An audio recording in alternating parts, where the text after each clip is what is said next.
G'day guys, welcome back to another video. We've just had Team List Tuesday drop. It's always a fun one on the brink of Origin. We always get a few different names pop up that we weren't expecting, and yeah, looks like this one's no different. I've got a few tabs open of interesting players to note. I won't go too in depth about whether they're good trade options or not too much in this one. I'll have more videos out during the week as always about like trade targets, buys, hold, sells, stuff like that. But yeah, just wanted to go over my rapid fire reaction to them.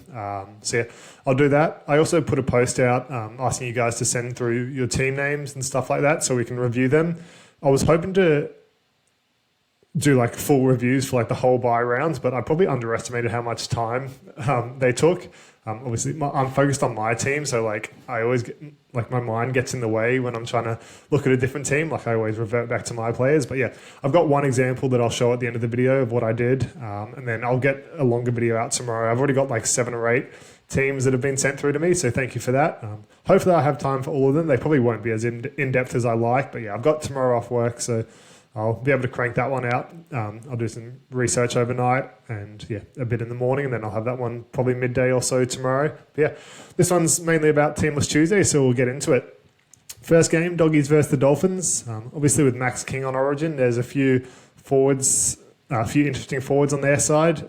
Josh Curran came back as well this week. I've got a little tab open for him. Not super interested in him.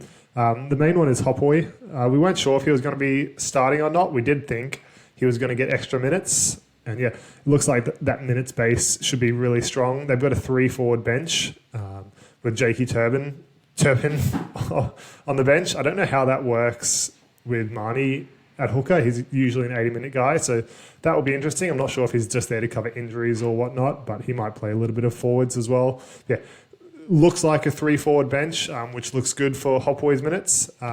He doesn't have too much data playing over 30 minutes. He's only had the 2 games. And yeah, he didn't set the world on fire, so not super interested in him. Sorry about that. That was my phone. Not super interested in him, but he's a nice cash down at 250k. He'll play around 12, 15, 18 in increased role. So yeah, there is some interest if it suits your team. He doesn't suit mine. And yeah, he's not like a massive points per minute guy, but he should do a decent job if you need a mid and you don't have much to spend on him on one. He's near base, but yeah, I don't love the idea of having a cash out this early. Obviously, he'll help you during the buy rounds, but yeah, like you're going to be stuck with him for 17 or so rounds unless you're going to trade him back out. So don't love it, but I do see the merit given his price. Yeah, like I mentioned, Josh Curran starting at prop, which is good. He does have strong like points per minute, strong data at prop, which is good. So he averages 48 there. He does have an 80-minute and a 72-minute game in there, which I don't suspect will continue. Obviously, his points per minute wasn't as great then. But yeah, his price at 46 is just a bit of an awkward price. He does play middle and edge and obviously plays those major buys as well. So there is some merit. We can always compare at lock as well, which is similar. So his points per minutes are down, but his minutes expected are higher. So yeah, in that forward pack, they are comparable, but I'd be looking at the prop data more than anything. And yeah, I think he's a good option. Obviously, Max King was probably the one you wanted, but now that he's on Origin, it does make it tricky to get a middle forward that plays in all 3 buy rounds. So yeah, if you need someone for that, feel free to consider it. I probably won't. I've got Horsburgh now who's going to play, who missed out on Origin, so I'm not as stressed about getting one this week. But yeah, I do see some merit again. He might improve in price a little bit, but he's just not an end-of-season guy, so it's a fringe one. Yeah, I don't love it, but yeah, I do see why you would. Bailey Hayward, I've seen a couple of people talking about him. He's probably my 3rd favourite option out of these 3. Yeah, he's just awkwardly priced. He does have that middle half duel, which kind of helps if you have like a Savala this week and you want to loop him. But yeah, his data's not super strong. His points per minutes are down. You'd probably expect him to get 48 plus minutes, like 48 to 55 somewhere. So yeah, he does have a little bit of room for improve, but don't love it, to be honest. He's just awkwardly priced. And then moving on to the Dolphin side, nothing of super note. Yeah, Donahue's been good, but don't know if I love him. Obviously, only plays 2 of the major 3 buy rounds. But the real one of interest is Lemuelu. Yeah, Lemuelu, sorry. He's priced at 33, which is really good. Tommy Gilbert's out for the long term, so he's got that spot locked in for a while. Only averaged 40 last year. Did average 47 the year before. So yeah, even if he averages 40, he is underpriced. Again, he's a bit of an awkward price. No one really needs an edge this week. I think most people are sorted unless you had maybe a Nafahu White, who was your only cover. But yeah, I think obviously with Hosking becoming an option last week, I don't think anyone's really chasing an edge. But if you are, I think he's a decent option. Probably at least 10 points undervalued. Potential to be slightly more. So yeah, decent option, but I don't think he fits many teams. But he will be a nice pod for those that do need one. And that's about it from that game. Nothing too crazy. It was just nice to see Hopoi get their start, which is good. Eels versus Eagles. Nothing crazy in this one. Sam Riney's named in the centres. He doesn't have any data there, so I haven't really got a tab open for him or anything. I think he played one game in winger fullback. On the wing. Thinking about fantasy again. Played one game on the wing, and yeah, it wasn't crazy. He's priced at about 330k or so now, so yeah, it's a bit of an awkward price point again. I don't know how long he keeps that spot. I think he's there to cover Lomax, even though it's not a direct swap, but I just don't know if he'll keep that spot. He'll probably go back to the bench, given he's a bit of a utility. So yeah, nothing crazy. Riley Smith named, which is really good to see. We suspected he would be, but yeah, it's just nice to get the confirmation. And I saw some people talking about Cartonga going to the bench, which was just crazy because it's been awesome. And yeah, I'm glad to see that didn't eventuate. So yeah, nothing of note on that side. Yeah. And then on the other side, yeah, we got Jake Arthur at half, which is good. He is a little bit of an option. He looks like he'll cover Cherry Evans in those 3 major buy rounds. Has strong enough data. He's a little bit higher than basement price at 300k. So again, don't love it. We don't really need a half, but yeah, he should do a decent job. But it's pretty much only for round 12, 15, 18. And I don't love a cash out, and he's a little bit higher than a cash out. So yeah, not too much interest. Jazz Tavanga, I think this is awesome for him. Obviously, with Jakey Turbo out, he was always going to play lock. But the fact they brought in Lockie Croker for the bench as well, that means Jazz will play all his minutes in the mid, you would assume, which is, yeah, really good. I didn't love his role coming into last week since he was named to start at hooker, but that changed quickly with Turbo going out. And yeah, he's out this week again with protocol. So I think that's really good for Jazz Tavanga. He's probably still an option this week if you do want to bring him in. I think he'll average at least 40 during the next couple of games. I think Turbo will be back next week, but yeah, who knows what happens there. And yeah, I think Jazz is really strong as long as he's playing most of his minutes in the mid. Tommy Turbo, there's going to be a bit of interest in him this week. I'm considering bringing him in. I can easily afford Tedesco. He's so tempting at that price, but he just looks so bad. He's obviously got that massive break even still, which you're not too concerned about given his price point, where he's priced at, and the fact you're getting him for buy round cover. It's just, it's so tempting, but I just can't justify it yet. He looks terrible. He went down a couple of times last week. Every game you're going to be stressing about him getting injured. The run meters are down. Obviously he has so much historical data where you're how could I not get him? But 80 in a season, that is fucking ridiculous. Yeah, I don't know. If you want to take a flyer, I get it. I don't think I can for my team. In the team I'm about to review, I have listed him as an option. It's a tough one. I feel bad for him, but he's probably on the brink of retirement soon. It doesn't look good for him. I'm glad he missed out on Origin just so he can preserve his body a little bit, but obviously he's still playing. But yeah, I don't know. It's just not looking good for Tommy, unfortunately.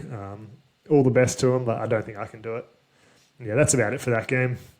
Panthers versus Knights. We've got a stupid thing here where the Panthers haven't released their team here, but I've got it up here. Really interestingly, Isaiah Papali'i hasn't been named anywhere. I was trying to look at things. It doesn't look like he's injured or suspended. I looked at Google search in the last week and there's nothing that's come out on here. There's nothing about him. So I don't know what's going on there. I can't imagine he just got dropped, but maybe we'll hear word in the next couple of days. But yeah, Garner has moved to Edge, which is interesting. I talked about him as a potential option a couple of weeks ago. even at centres, like he's priced at 32 or something. He averages about 40 or something there. But yeah, probably can't do it until I hear word on Isaiah Papali'i. Again, I don't need an edge, and he doesn't have that centre duel in fantasy. He might get it at some stage, but yeah, given he doesn't have it at the moment, it's not a ton of interest. Tommy Jenkins named on the wing, as we'd expect, so that's good. Yeah, nothing too exciting on that team. Jackie Cole makes it back on the bench if you kept him. Yeah, we figured Schneider would be starting halfback, so nothing crazy there.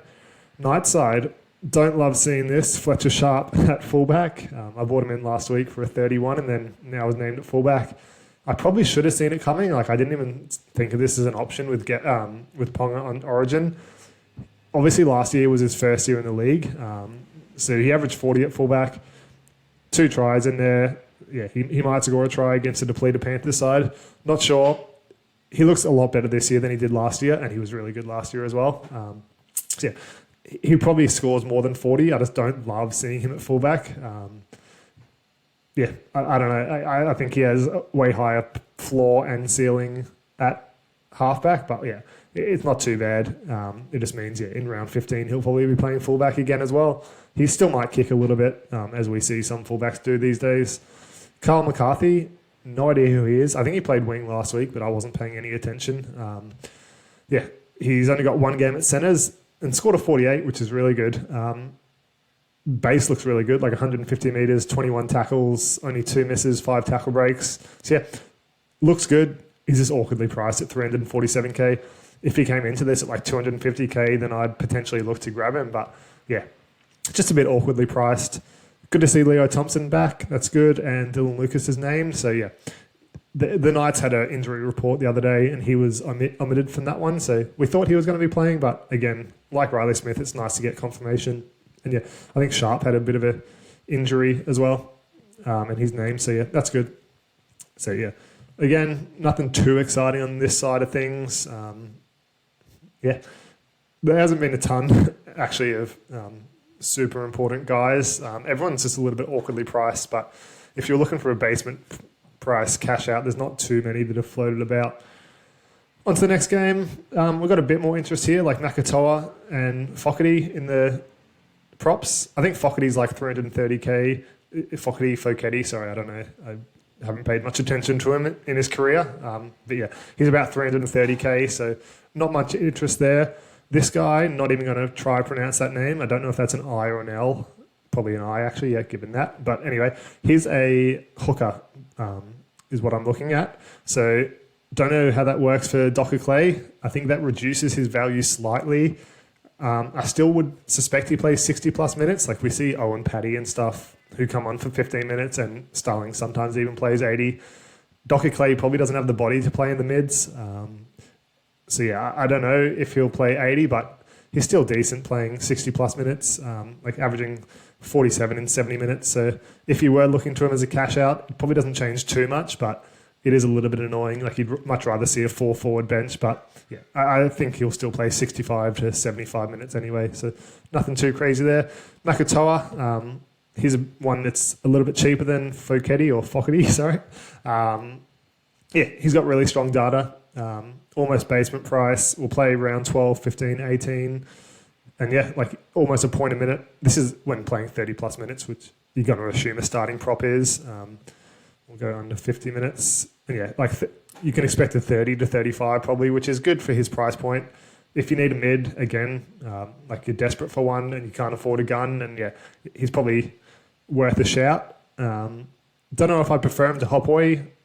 I haven't watched much of these guys, so yeah, maybe watch a YouTube clip of them or something. Try and generate any bit of an edge you can. But yeah, I don't think you can go wrong with either one. Yeah, probably Nakatoa because he's a little bit cheaper, but they both play round 12, 15, 18. So who knows? I'm not looking at either of them, so I won't deep dive too much in them. But yeah, if you need one, feel free. Then on the Shark side of things, there was nothing really of note here. Ramien's back this week. I think was it a HIA last week? I missed that game, but yeah, I think he was always going to be playing. Stone Street's out for 6 to 8 weeks. Hiroti is back this week, so that's pretty much a straight swap, which is good. nothing else has changed too much. AFB and McInnes played really big minutes last week. That was because two backs went out. So yeah, we saw Talakai and I can't remember who the other one was. No, Atkinson maybe. They both moved into the back line, which meant there was a 2-forward bench. So that's why they both played the whole first half and played like 70 minutes each. Don't expect that this week unless we see some more backline injuries. But yeah, I think they're both good options. AFB's minutes are down this year, but obviously has a lower break even after that big score, and I think he's really popular by the looks of the Who's Hot list. So yeah, just keep in mind they're not going to play those massive minutes again. No, didn't have anything else for this game because there wasn't much interest on that side. The last game is actually where I have a ton of interest. This is the most exciting one for me. On the Warriors side, nothing substantial. Obviously, only Barnett's playing Origin, so things didn't change too much. And no one else really of fantasy note apart from Clark and Egan, whose roles aren't going to change. James Fisher-Harris is out again, so that eliminates any concerns we had about Aaron Clark. Reduced minutes, but he played 72 last week with Fish there anyway. So yeah, he looks too good to drop, too good to lose substantial minutes. So yeah, really excited by him. If you want him this week, by all means, get him still. But it's actually the Raiders side that I'm more interested in. Nothing crazy in the back line. That's the same as always. Weeks has been really good. I talked about him like 3-4 weeks ago as a potential pod because he looked a bit underpriced. So yeah, that worked out well, but his too awkwardly priced is pretty much back to where he started this year, so nothing exciting there. Big Horse is named, which is awesome because he missed out on Origin, so I'm glad I kept him. He's probably a trade out soon, like after this round anyway, because he has peaked or close to peaked and is probably not in the top 5 mids by end of season, but yeah, absolutely going to keep him for this round. I'm stoked with that. Tommy Starling played 80 last week, even with Paddy coming on, so yep, that's good for him. Probably not an option, but yeah, good on you if you own him. Taps is good. Hosking, really like his potential for 80 minutes this week. I think he did play like 67 or 80 minutes, or 70 minutes last week.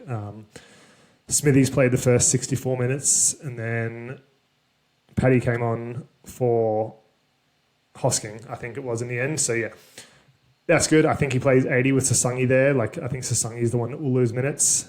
Sasangi is interesting. I've said Sasangi like 6 times in a row. Like he's had 3 games in the second row, played 80 all 3, scored 38. He probably plays that 65, 70 minute role that we've seen Hosking play. So yeah, he probably scores about a 35. He does have that edge centre duel, which is pretty exciting if you do want to centre loop. And yeah, I've raved on about how important it is to have duels for loop options this round. So I think he's potentially the best cash out option this week. Obviously he isn't the mid that you're looking for in like a Hopoi or Makatoa, but yeah, in terms of cash out, I think he is really a really good option. Xavier Savage is the other one that I forgot that I was meant to talk about. He did make like 40k from last week. He was down to 271k, which is just crazy for him, considering he started the year like, what's that? Why is this glitching out? But yeah, I think it was like 450k. So yeah, he's a decent cash out option as well. Doesn't have the dual and is a little bit more expensive now, but he has a chance to make close to 150k with that low break even. You're really just trying to time wingers, and hopefully you get him when they score tries as a cash out. But yeah, I think there is some merit in him. The other guy I wanted to talk about was Morgan Smithies.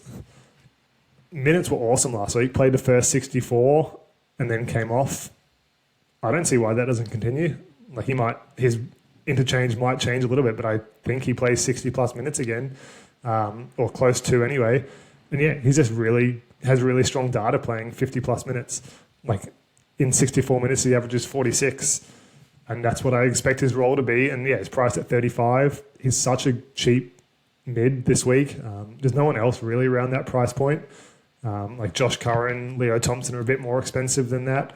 So yeah, I think he's a way better option than just an enabler at 230 to 250k this week. So yeah, if you have the money to get up to him, I'll talk about him more in depth in a future video. But yeah, he's potentially my buy of the week. I will not be bringing him in, I don't think, even though I'd love to, just because I have Horsburgh, Tarpany, who are both in that mids. And then I've got Hosking as well, and then Tamale. So I'm fucked for round 15 if I do it. But if you're set for round 15, if you need a mid in round 12, I think he's a really good option. Probably almost matches McInnes, AFBs, who both have a few question marks on their minutes and stuff like that. And yeah, just so much cheaper. You probably lose 5 to 10 points as opposed to going one of them and getting another 250k to spend elsewhere. So yeah, really love him as an option. If you need someone, if you need a mid, yeah, he's probably the one to buy. And that's about it. Only the 5 games, so nothing too in depth. So that's about it for the team lists. I will talk about the first review my team that I wanted to do. So yeah, only got one today. I'll have more tomorrow. Yeah, thanks heaps for sending them through. This is NRL Fantasy Freak. He's in a really good position. So his overall is 712, has 16 trades remaining. So I have 19, he has 16, but obviously he has a way stronger rank. So I'd love to be in that position. The average trades is 15.6 in the top 1,000. So he's sitting slightly above average there with 160k in the bank. So heaps of options for him. Him or her, I believe it's a him, but who knows these days. Yeah, so he's got 13 players for this week. White is obviously out. There's no way to change it on this, I don't believe. So yeah, he's got 13 players. He needs a mid, but he's got Cartonga as a loop option, which is good. So yeah, his trade out options, this is in order, sorry. So Dylan Egan, obviously out for the season. He'd be my number one trade out. Nafahu White, second, yeah, he's out for 3 weeks. He was only a keep because of his origin cover. And yeah, since he misses 3 weeks, then has buys in awkward periods for a non-origin player, when he's not playing round 12 anyway. So he's got to miss heaps of games over the next 8 or so rounds. Nathan Cleary, I assume he's come into this with the intention to keep him if he didn't trade him last week. So yeah, I put him third on the list. If you kept him for round 11, you probably should keep him till round 14 unless you need his money to make trade-out options this week. And then King Tongia. Yeah, I think he's a keep.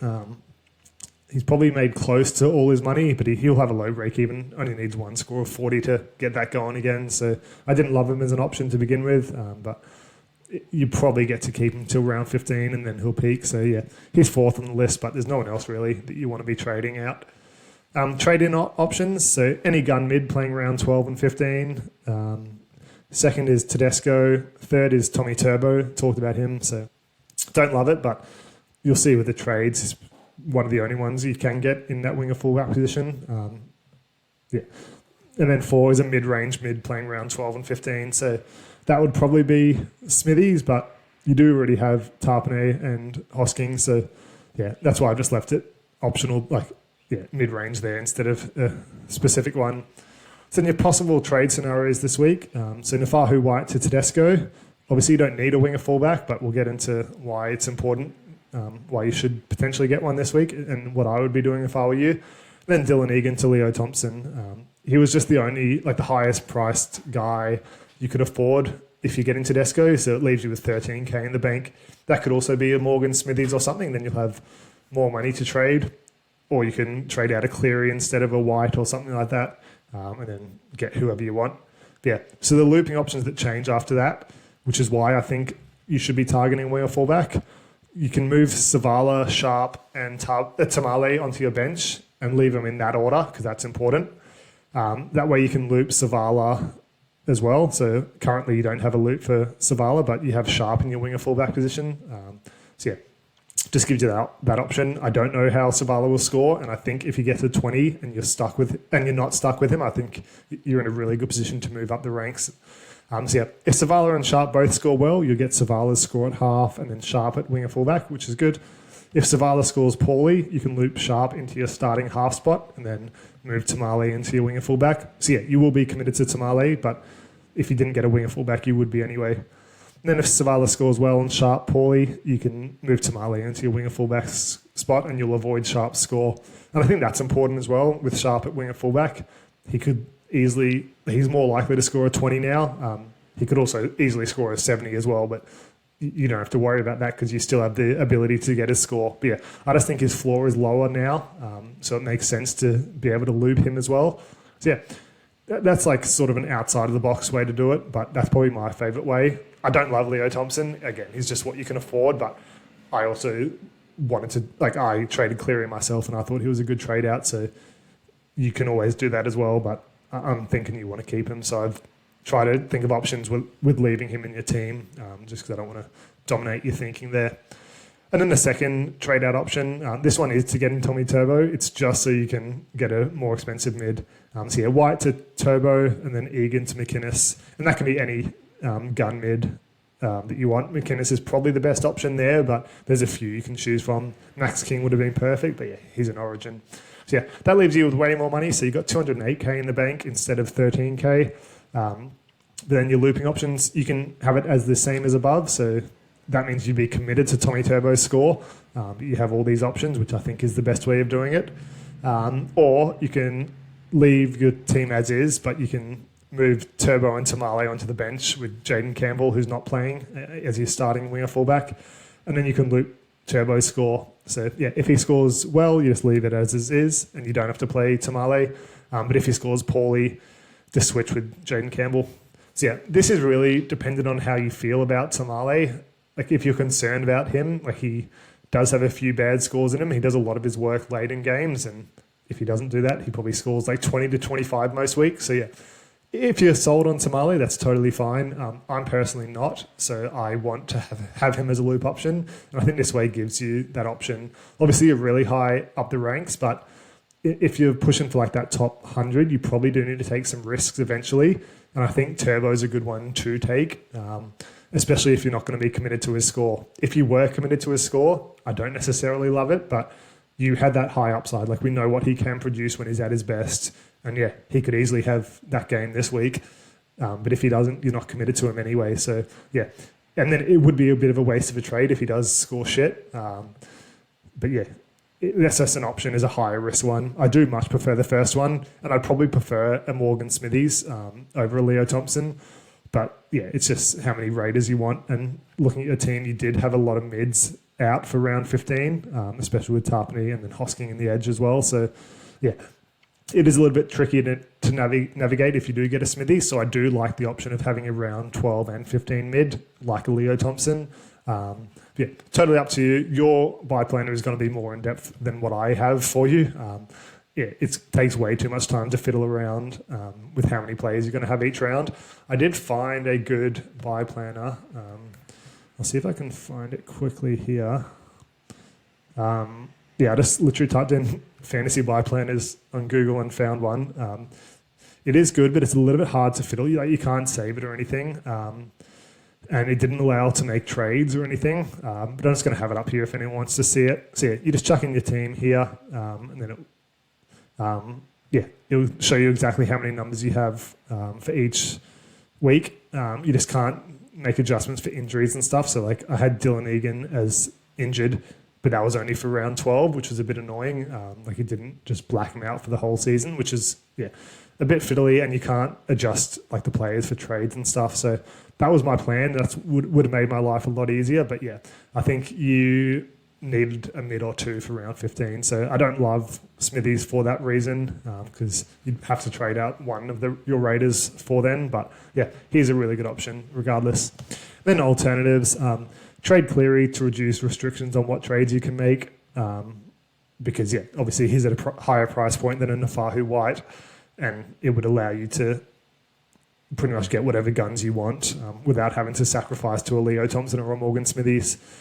If you do have the intention of keeping him, I'd just keep him until after round 14, because he's going to be good in 13 and 14, or just keep him forever, because at that point you probably might just want to keep him. He's going to miss 15, 16 and 18, but then it's smooth sailing after that. So yeah, totally up to you. Everyone has a different opinion on Cleary, but I sold him before last round, which is probably the optimal time, but if you kept him now, you may as well just keep him.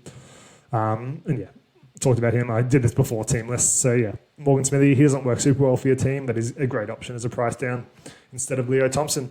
So yeah, that's it. I was hoping to go more in depth a bit during these ones, and I'll try tomorrow if I have more time on my hands. But otherwise, if you submitted your team, you're probably going to get something similar to this. So hopefully you like that. Yeah, you'll get all those tomorrow. Then I'll have my trade target videos and stuff out tomorrow, hopefully tomorrow, maybe Thursday. I do volunteer on a Wednesday night for the Ronald McDonald Foundation. So yeah, my time is a little bit capped, and then I'm working Thursday. I've got a function at work and stuff like that. So pressed for time, so I'll probably pump out a few videos tomorrow, but we'll see how we go for time. I'll see you next time, guys.